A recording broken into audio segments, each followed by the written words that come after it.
1981లో degree పూర్తవగానే అహ్మదాబాద్లోని Vikram Sarabhai institute for development రీసెర్చ్లో ఏడాది పాటు రీసెర్చ్ అసిస్టెంట్గా పనిచేశారు.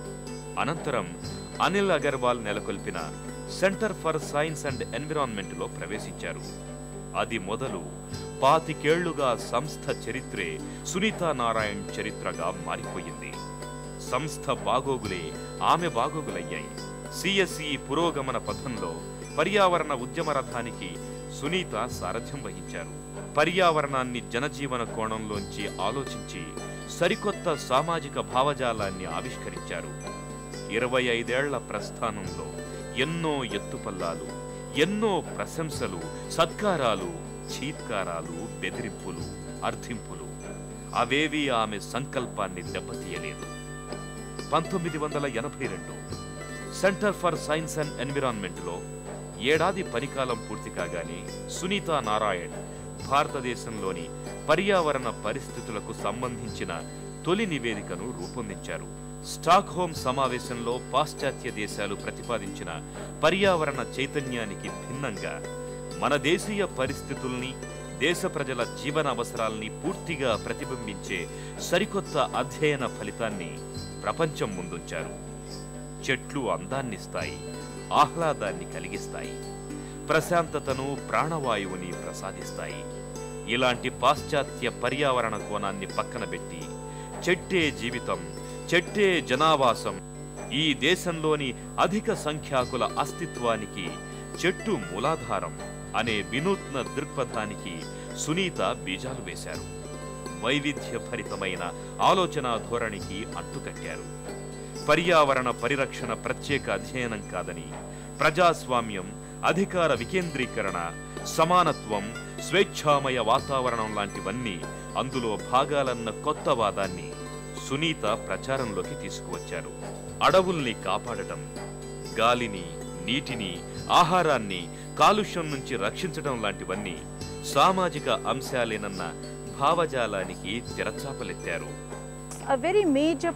పర్యావరణాన్ని పరిరక్షించడం అంటే చెట్లు నాటడమే కాదు, ప్రజాస్వామ్యాన్ని మరింత పరిపుష్టం చేయడమని అర్థం చేసుకున్నాం.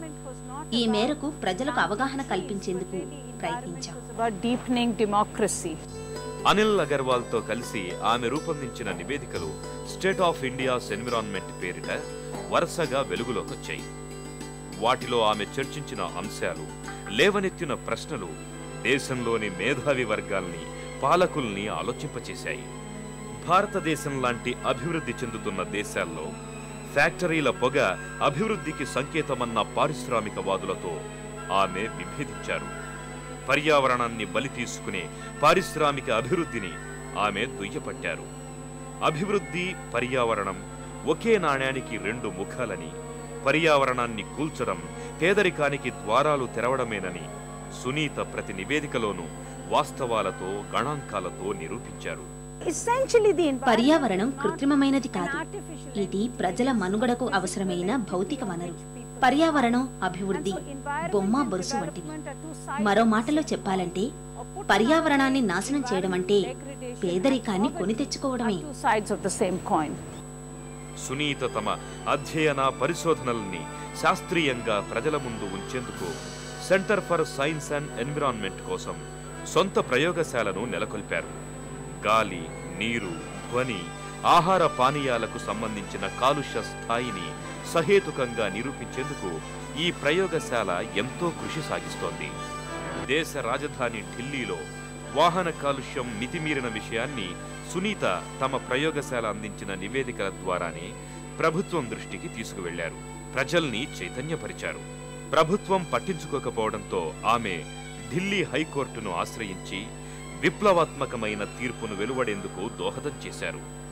పరిశుభ్రమైన ఢిల్లీ కోసం వాహన కాలుష్యాన్ని నియంత్రించే దిశగా ఆ నగరంలోని ప్రతి వాహనానికి సిఎన్జి అంటే కంప్రెస్డ్ నేచురల్ గ్యాస్ ను వినియోగించాలన్న నిబంధన సునీత నిర్వహించిన న్యాయ పోరాట ఫలితమే. ప్రభుత్వేతర సంస్థలు, సామాజిక కార్యకర్తలు మన దేశంలో బ్రహ్మాండంగా పనిచేస్తున్నారు.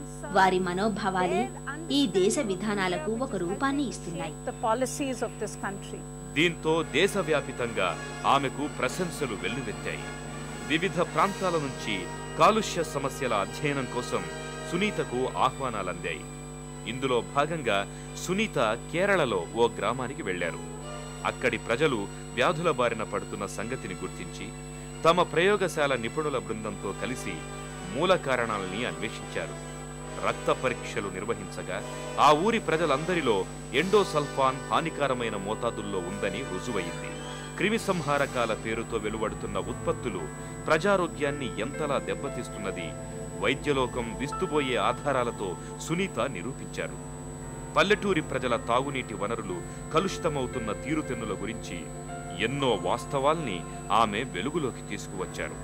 అలాగే తాగునీటిని సీసాలలో నింపి సాగుతున్న వ్యాపారంపై ఆమె దృష్టి సారించారు. వాటిలోని హానికర రసాయనాల ఉనికిని లోకం దృష్టికి తీసుకువచ్చారు. ఆ సమయంలోనే పర్యావరణ స్పృహ కలిగిన ఓ వర్గం నుంచి శీతల పానీయాలపై పరిశోధించాలన్న పిలుపొచ్చింది. ఇది సునీత లక్ష్య సాధన కోసం సాగిస్తున్న ప్రస్థానాన్ని కీలక మలుపు తిప్పింది.